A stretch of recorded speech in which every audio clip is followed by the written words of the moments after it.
What's up, everybody, and welcome to SportsCasters. This is episode 9 of SportsCasters Media, and on behalf of the SportsCasters Media team, we would like to personally thank you for tuning into today's episode. Enjoy.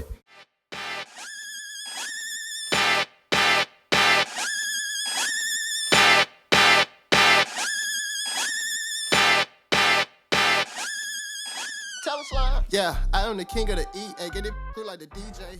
Yeah. Welcome to episode 9. I'm your lone host today, Jalia Santos, since Emma couldn't come today, but don't worry, we have a great episode for you guys. Sportscasters is brought to you today by Rose Revenge and Slim Dev Music. I'm also here with our two analysts, Matthew Anderson, Sterling Harris, and our founder, Chris Lyles Jr. So our first topic for today is Steve Nash. He is just signed earlier today of being the head coach of the Nets, a 4-year contract. So I want to know, what do you guys think about it?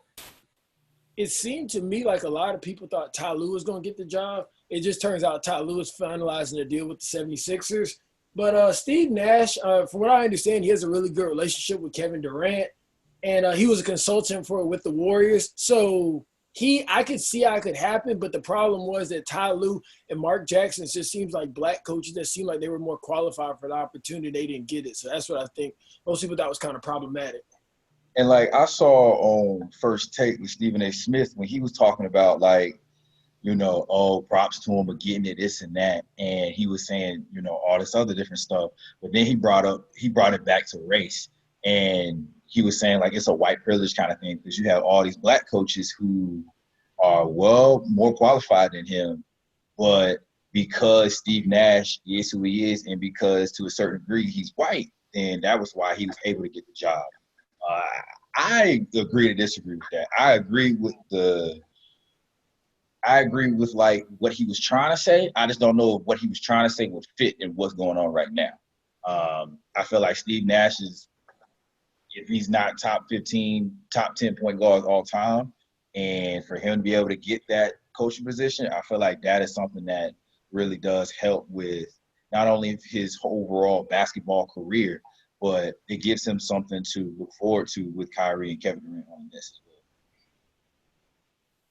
well. For me, I think I kind of saw what Stephen A was going with in that scenario, but there's still been cases like Derek Fisher here where he kind of just got a job for the Knicks, there was a 5-year job, just kind of bam. And I think there was another coach, and there's been a couple of coaches that have kind of overhad jobs, I think Mike Woodson got 2 shots with the Knicks, 2 separate occasions, which was kind of weird, and other guys. But I think in this particular situation with the Nets, that the Brooklyn organization was looking at this as, okay, KD has a great relationship with Steve Nash, and we all know Steve Nash's track record from playing basketball, that he's a great communicator, a great leader, all the things you want in a head coach. And with Kyrie, the other dynamic is with Kyrie is if Kyrie sees a coach, I feel like that has failed or has already done something once, and then it's oh, we're getting this coach, he's going to dissect every little thing that he's already done. Where Steve Nash is kind of a dude with about the cleanest plate you can start with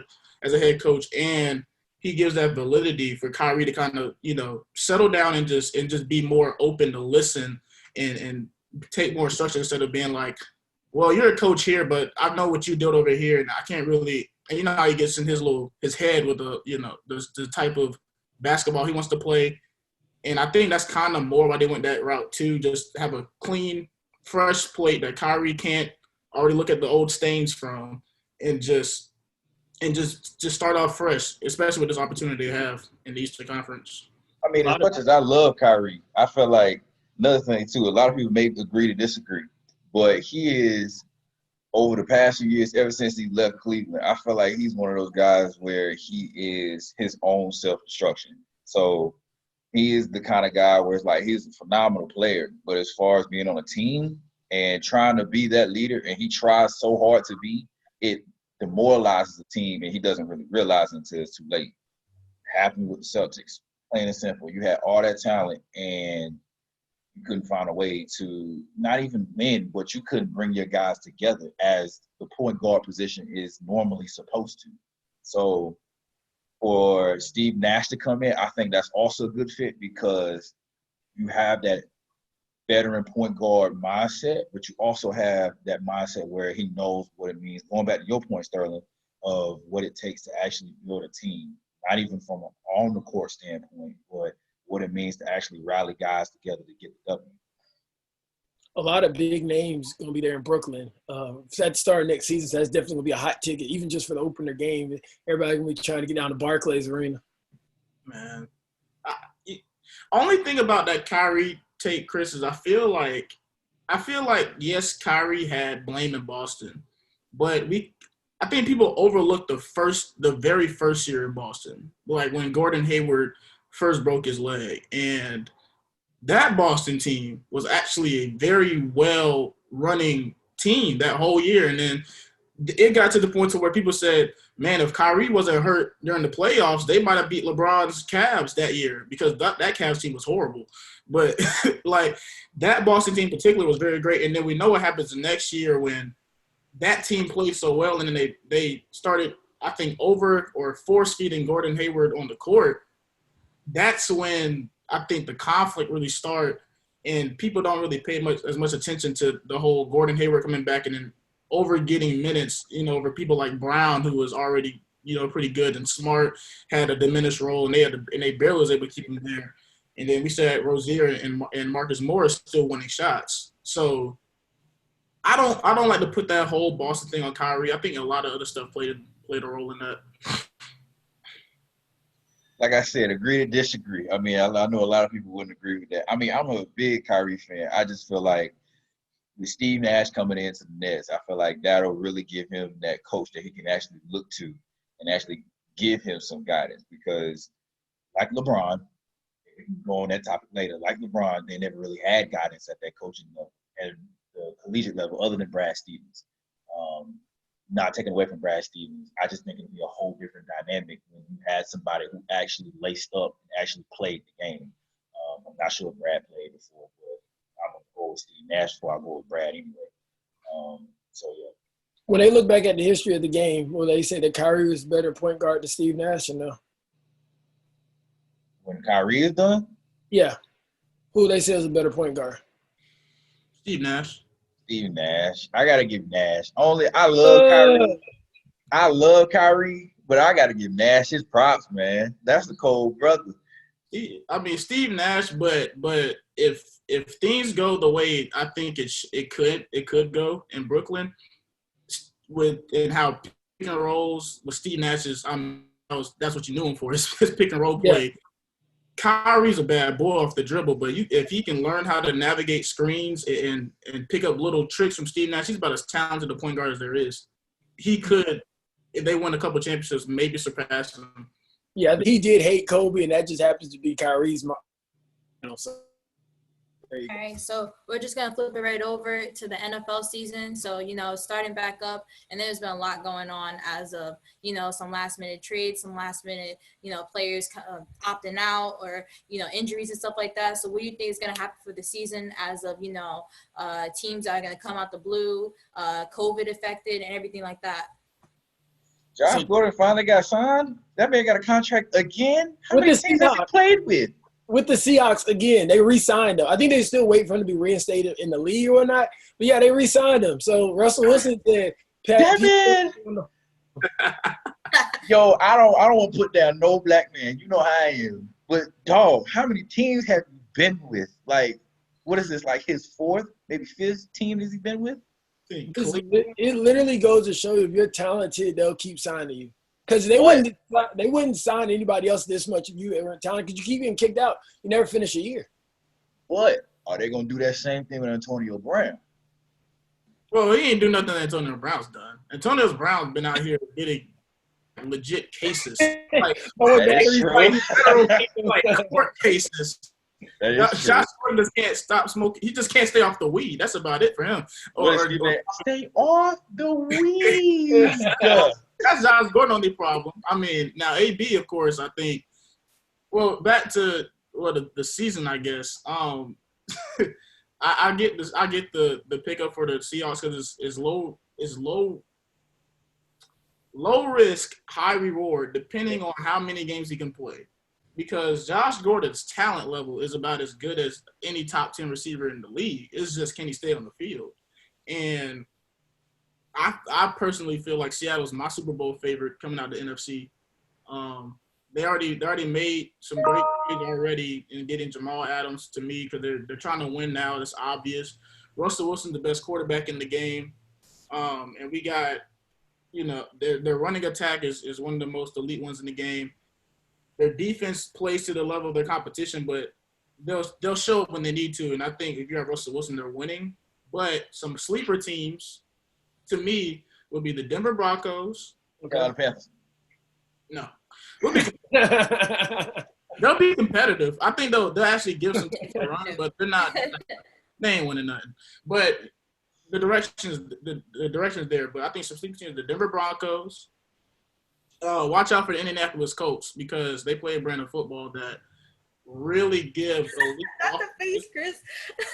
Look, I'm serious. They play a brand of football that gives a lot of elite offenses headaches, like legit headaches. They beat the Chiefs twice in the last 2 years. What other team in the NFL can say that? They're gonna be able to get. You think Phillip Rivers is gonna be able to get the job done? All they got to do is make a couple throws. They can find themselves in the Super Bowl. All you got What, the Colts over the Panthers? Yeah. Man, I'm Yes. upset. The Panthers, I think it's a division thing. Y'all got Tampa Bay and obviously We not sleeping one of them teams. in New Orleans. I In don't know New which Orleans. one it is. I feel like we're going to give Atlanta – okay, for anybody that don't know, I'm a huge Carolina fan, like since the Steve Smith, Jake Long era. So just want to put that out there. But with that being said, I feel like we're going to sleep one of these teams at least once. We may not beat each team one time, but one of them teams we're going to get one time. I got a feeling it's going to be Atlanta. I don't know why. Definitely Atlanta. I don't think y'all – I mean, y'all might be able to compete against the Saints a little bit. But let's talk about Tampa Bay picking up Leonard Fournette. But apparently he's supposed to be the backup for right now. Who's the starter? Well, according to the NFL, what they got posted out, they got him and Tom Brady and all the other guys like as the starting lineup. Yeah. I don't know how they got that formatted, but Do you know the starter, Sterling, for Atlanta? For Tampa Bay, the running back? I don't know who their running back is. But I don't get the pickup. Personally, I don't either. I don't get. Well, the only reason I could understand is because they got him for $3.5 million. That's about it. Other than that, I don't get the pickup. I don't get how he fits with that system. Tampa Bay's not going to be downhill running, 24, nothing like that. I thought he would have been suited better in a place like Tennessee as Derrick Henry's backup. And now you're not battering your star for 16 straight games. I thought that was the way to go. But it seems like they want a star-studded roster. The guy name is Ronald Jones II. He is the one. Who's that? I don't know, but that's the one they're saying is still the starter. Maybe it might be like a Cam Newton situation. Don't y'all think it is breaking news that Cam Newton's going to be the starting quarterback? Like, really? I think it's breaking news only because, like, there are people out there who really think Cam was going to get that starting job, like big Cam haters. And I'm just sitting there like, oh, y'all just don't know. Okay, big. All right. Even after they was playing the gospel music at this weightlifting videos, Who played Kirk they was Franklin? playing it at practice. They playing gospel music in New England. Something's up. They don't do that. Real. And Belichick condoned it. So I know Belichick probably like, okay, all right, I can get jiggy with this. He said, hey, in the offseason, we're going to head down to Atlanta and do it big to one of the big churches. They got plenty of them. Also, Houston plays Kansas City, I think, next Thursday night. They got the Deshaun Watson player T-shirt. We all in for it. D-Watt going to make it happen. I hope we get the win. I really do hope we get the win. But I'm going to be sporting the Houston Texans. oh man, Quick question, just your two teams, Super Bowl predictions. Go. you got it, Matt, or you want me to go? Go ahead, Sterling. I might take one of your picks. Go ahead. Ravens Seahawks. I've called this since last year, the day after the Super Bowl. Ravens Seahawks. That's my pick. You got the Okay, Ravens? Matt. Ravens and the Seahawks. Not going with the Ravens. I'm going with Houston. Either Houston or Kansas City. I am biased. But hold on now. Before y'all get to laughing, we had Kansas City up big last year in the first or second quarter. It just so happened some things didn't work out. Patty Mahomes got going. Patty Mahomes, we're talking about Shannon Sharp. But coming out the NFC, I want to go with the 49ers, but I don't think they're going to make it back. So I'm going with Tampa Bay. I'm taking the star-studded roster. I'm taking the fans' pick. I'd take Okay. New Orleans before Tampa Bay. You take who? I'd take New Orleans before Tampa Bay. Excuse me? Yeah. I'd take New Orleans before Tampa Bay. Why? Oh my God! You've seen New Orleans? Have you seen their top 22 and then their possibly top 30? Their roster. Every time they got beat, they got booted out. But guess what? It's still the same. But there's not going to be an adjustment period between them as opposed to Tampa Bay. Tampa Bay, yes, Tom Brady is the greatest quarterback of all time. He got Gronk back and all that. But there's still going to be an adjustment period as a team for them to actually reach that status. I'm not going to just I can't pluck in an NFL team that don't have an established system and say this one dude's going to make them win a Super Bowl. New Orleans has been knocking at the door for the last 4 years, and their roster somehow keeps getting better. At some point in time, they have to break through again. Like, Okay, I get it. That's actually a very good point. My pick, and y'all gonna probably laugh at me, but I don't care. I got the Ravens and the Patriots, hands down. they're the same division. I mean, the same conference. Oh, sorry. Okay, I got the Ravens. Well, I got them in the AFC. I got them in the AFC conference then. Whatever. So I have the Ravens, and I gotta go either the 49ers, Tampa Bay. I'm not sure yet. So nobody's feeling the Seahawks. Nobody. Y'all Nah. disappoint me in the playoffs too much. I can't go. Seahawks. Yeah. Okay, Yeah. I will give the Seahawks their props. The only thing that bothers me with the Seahawks is I just can't trust Pete Carroll again. I just can't trust him again. Once you had that one mishap versus the Patriots, I forgot what Super Bowl year that was, when you had a chance to run, but you passed the ball up. I can't trust you as a head coach anymore after that. That's just my personal opinion. I hope he's learned from it. I really do hope he's learned. Who do y'all think? No, I don't want to switch the subject on y'all too I much. mean, all I know is Russell Wilson's the best quarterback in the league. So I'm just saying he makes something out of pebbles every chance he gets. And with Seattle, I already felt like last year, had all three of their running backs not gotten hurt the week before playing the 49ers for the first seed in the NFC, that they was going to go to the Super Bowl. They was going to win that game. They lost that game by 1 inch. It's really an inch. They lost that game by a centimeter at the goal line with the overweight Marshawn Lynch, and I can't remember the other running back they went and grabbed, and they was still in that game. Well, actually, just about to win the game because of one man, Russell Wilson. Did you call Marshawn Lynch fat, basically? Last year, yes. Man was sitting on his couch. That man fat. Man came in week 16 to play the 49ers and the Green Bay Packers for Overweight. Hey. You think Jamal Adams make that big of a difference on the defensive side of the ball? It makes because he's a complete package. He makes everything easier for a defense that's already in a bind because they don't have a top level pass rusher right now. I think Clowney will eventually re-sign with them. It hasn't happened yet. I think Clowney's going to eventually have to re-sign with them, but he doesn't have a job. He got to get a job at some point in time. That's the only place he can go to. I will say this, And because you just said that, and my family actually knows Jadavion people pretty well. So because I know low-key who he is, and because he has not re-signed yet, he is not going to go to a team that does not pay him that cheddar. That is just how he is. So he may re-sign with Seattle, but given just the amount of money that he's asking for, and Seattle hasn't the first time already tried to give it to him, I don't see him going to Seattle. Try to go to the Titans, wouldn't give it to him. Try to go to Miami, wouldn't give it to him. So I'm like, I see if he does, it wouldn't surprise me. Only thing that tells me that he did was he kind of got caught begging, and it's like, you know what, just give me a job. I don't care. So I don't see him resigning, but I see him resigning at the same time. So change subjects just a little bit.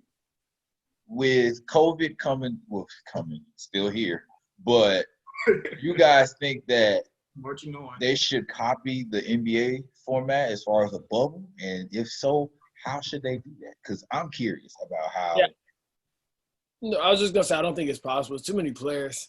I think there's way too many players. I don't think there's any place you go to and put 53 guys on a roster with all the practice squad guys and go do it. It'd be dope. Maybe for the playoffs. Maybe they can make something happen. I think they are doing it for the playoffs. Yeah, because they said something about they've already rented like four more weeks or something for the NBA playoffs for hotels in Florida. I think it's going to be in Florida. But, yeah, I just think the NFL is too big for it. Basketball is a little bit more manageable. What you think, Sterling? It's impossible. They can't do it. You like the amount of people that's in the NBA bubble now is over half of a whole NFL personnel, staff, management, all that players. That's over half of the total amount of people that's in Florida right now for the bubble for one team. This is not possible. You keep but I think still their season's more manageable because these are professionals. And knowing NFL, there's probably a little clause somewhere in there that's like, if you catch COVID during the season at this point in time, you're going to get dots of money. So those players, I feel like, are going to be ultra responsible, just knowing the league and how they do business. They're going to be ridiculously responsible and try their best not to catch it because they know it's going to take a little bit out of their paycheck. Besides old buddy that got caught with the girl trying to dress up as a football player. I forgot his name. That was the dumbest thing. We don't even need to know his name at this point. That was just stupid. We don't even know who that was. He should just be banished for a year. Think about. I don't think that NFL players or players. I feel like they are a lot more reckless, and it's going to be a lot more that they're going to be doing. Like if they were to get in the bubble, like you're racing now how they are, and a lot of times when you hear about players doing like allegations and stuff like that, it's a lot of football players more than the NBA players. So imagine a bubble in the good way, and next thing you know, you got 15 players suspended because they all went out or they all did something stupid or they was letting girls in trying to come in as players. Like I don't think it's going to work out for them even in that way, even if they could do it. Some these NFL players are some knuckleheads. I mean, pretty much the only thing that they can do at this point is just don't allow fans in the stadium. That's probably the best they can do. And then I forgot what team it was. I think it's the Denver Broncos. Going back to you, Sterling. I seen where they had some little whatever it was. You walk through it and it sprayed sanitation. Now, granted, there's a whole, COVID is a virus. You spray hand sanitizer on it, it ain't gonna do much for you. Hand sanitizer kills bacteria, not a virus. So I don't know how effective that'll be, but it's something. It's in the right direction. So I mean, I don't know. We'll see what happens.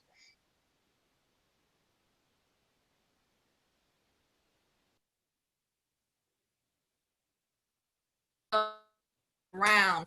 And I think that the craziest thing right now to me is the Heat's having up on the Bucks 2-0. I didn't expect that. I know there was going to be a hard battle, but my biggest thing is what if the Bucks don't make it through this round and how much that's going to change around the East. So what do you guys think on it? I don't see the Bucks making it through. Sterling just might have it was funny because he really did kind of foreshadow it, tell us ahead of time. I ain't believe him, not gonna lie to you. But yeah, I don't think the Bucks can make it. I don't think they can come back and win when they need 4. So potentially game 6, game 7. I don't see it happening. I think Miami advances. The question is gonna be then: does Miami end up playing in the finals? Do they make it all the way to the finals? Now they've gotten through this round. I'm gonna say this before I get to Sterling because I know Sterling want to get something. He's ecstatic right now.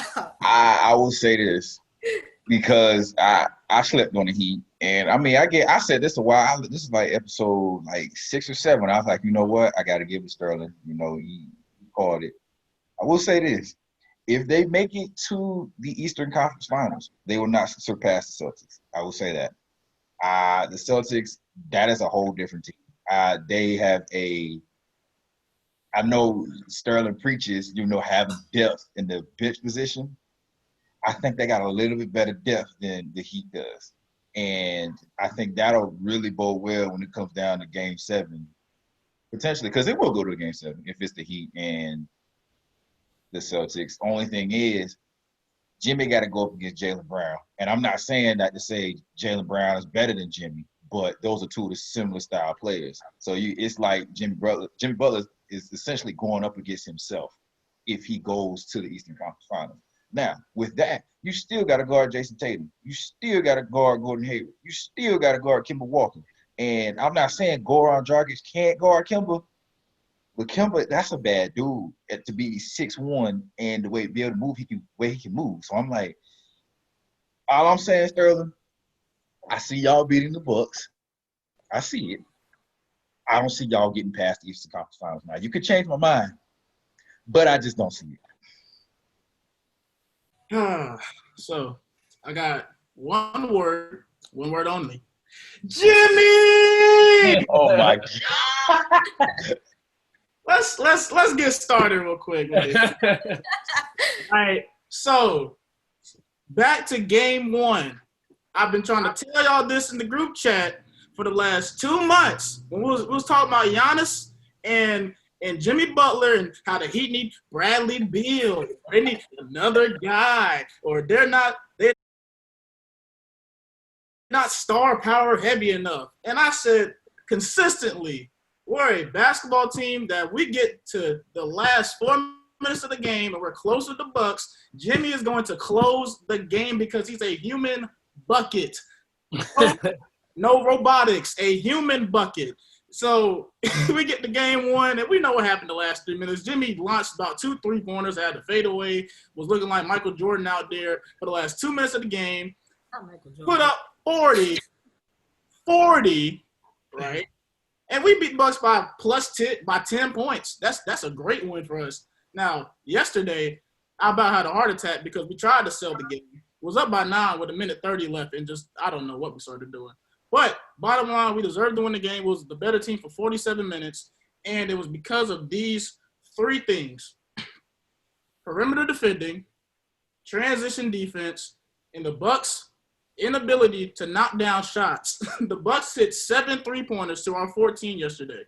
And with Giannis, he had 29 points. He did what he was supposed to do, scoring the basketball. But if he's kicking out the shooters that don't want to shoot, because literally you're watching the game, Giannis kicks it out, shooter, pump fakes, pass another body to another dude, and now our defense is rotating and we've not recovered. And guys got to be ready to shoot the ball for the Bucks. The biggest problem is we're throwing Iguodala on them, Jay Crowder on them. We even brought out Derrick Jones Jr. yesterday. We're throwing Jimmy Butler at them. We got 4 different guys that are great to elite perimeter defenders that Giannis is dealing with. And on the other end of the court is Chris Middleton, an elite defender. Tyler Hero's a bucket, by the way. Is Eric Bledsoe a reliable player? Kyle Korver can't guard water. I don't know what Connaughton does.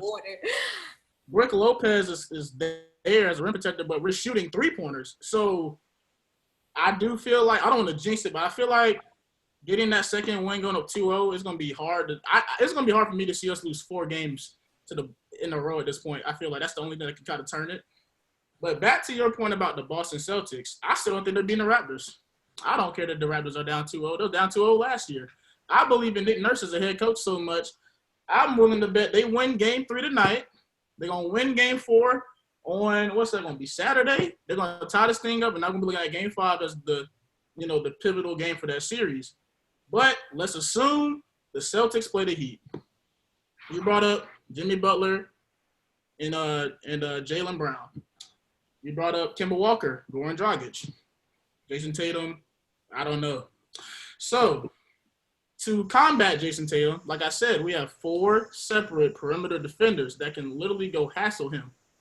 Jimmy, Iguodala, Crowder. But Jimmy's on Jalen. Who said we can switch everything? That's what makes us so great. We have multiple perimeter defenders. We can switch about anything. Bam's going to be fine because the thing that's giving us problems with the Bucks is their length. The Celtics don't have the same length as the Bucks. Yes, their wings and are big, but lengthwise, Bam should eat. So we go back to the Kemba Goran Dragic thing. Kemba's a small guard. Goran really likes posting up on the block. So Goran's still gonna get his buckets regardless. We haven't even used Kendrick Nunn that much, and I feel like depth-wise, in this cancer, if Brook Lopez, not Brook Lopez, who couldn't guard water? Kyle Korver. If Kyle Korver couldn't guard water, then Enes Kanter is just the desert. I don't know what to call him at this point. He can't guard anything either. So that bench, now that Marcus Smart is starting, and we don't know when Gordon Hayward's coming back. So now that Marcus Smart is starting, is even more smaller than this. And we have, off the top of my head on the bench is Iguodala, Hero, Jones Jr., Olenek. That's 4 guys right there. Who's on the Celtics bench? Brandon Wanamaker, Grant Williams, Robert Williams. These are all Who? These are all great guys that you named. If other people probably looking at the bench that you just said, it's probably like, who are they? Other than Iguodala and Jones Jr. If I'm being quite honest, and this is no disrespect to him. I mean, every NBA player is in the NBA for a solid reason. I don't see him no more than an athletic guy. That's it. I watched the Heat to make that decision where it's like, yes, he can jump. Yes, he can defend. I mean, that's decent. But when I look at somebody who is coming off the bench and able to provide like that booster, then it's like, okay, I mean, I don't see Jones Jr. as that. Stopping and asking you, what was wrong with him? Why did he get hurt? Well, not why. What was like Jones Jr.? I think he hurt his neck. He ran into a pick and hurt his neck. Ooh, okay. Yeah, that'll do that to you. That's a good thing. You're talking about Derrick Jones Jr., right? Yeah. Yeah, he hurt his neck. But, I mean. Like the NFL, who do y'all have in the finals now? These 2 teams. I got Lakers and the Celtics. I definitely got the Lakers. The hardest is coming out the East. I definitely think the Celtics are going to beat the Raptors. But do I think Miami potentially could get the job done against the Celtics? Jimmy Butler, Jason Tatum. I'm going to have to go with the Celtics. I always said Lakers and Celtics. That was my pick from the beginning. I'd be kicking it back to how it used to be way back in the day with Magic Johnson, Larry Bird. Not even that far ago. Kobe and Paul Pierce and the boys. Oh, yeah. I didn't even think about that. Yeah. Celtics the greatest one-chip dynasty I've ever seen in my life. All right. Literally, they won 1 title, and they swear up and down it was the greatest. But this is tough for me because I actually feel like we're a better matchup for the Celtics. I like how we match up with the Celtics better than the Raptors. I don't want to play the Raptors. They scare me more than the Celtics. But oh man, don't be biased. I'm gonna be Lakers Clippers in the West Finals, and I'm taking the Lakers. Man. Because this is me assuming that Toronto does come back and beat the Celtics. So this is me going off of Heat, Raptors in the Eastern Conference Finals. And I believe that we will beat the Raptors in 7. You really think the Raptors are about to beat the Celtics? Yes, I do. Hey, yo, that is blowing me right now. I do. I believe in Nick Nurse's coaching ability. I believe in the team structure of the Raptors. I believe in their culture. I believe in the main thing is I've seen the Raptors adjust, right? So they lose a tough one to the Celtics in game 2. That could have went either way. It was a great game. But the one alarming thing to me was, again, the Celtics' lack of bench production. Serge Ibaka alone had, I think, 1 or 2 less points than the whole Celtics bench combined. And I'm not even talking about and Norman Powell didn't score. The usual suspects on the Raptors bench did not perform to their abilities in games 1 or 2. And Nick Nurse he makes great adjustments as we've seen last year with Giannis in the Eastern Conference Finals, and Steph Curry and Klay Thompson to a degree in the finals. I wouldn't be surprised if Nick Nurse busts out a boxing one on either Tatum or Brown. It's probably gonna be Tatum, and say everybody else. Bench production, E.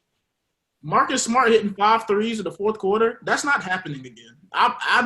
That's never going to happen again. I feel that was a one-time thing. It happened. They got the job done, but I still like where the Raptors are in the series. All right, we're going to see what happens. We're going to see, but I just can't see that happening. We'll figure it out.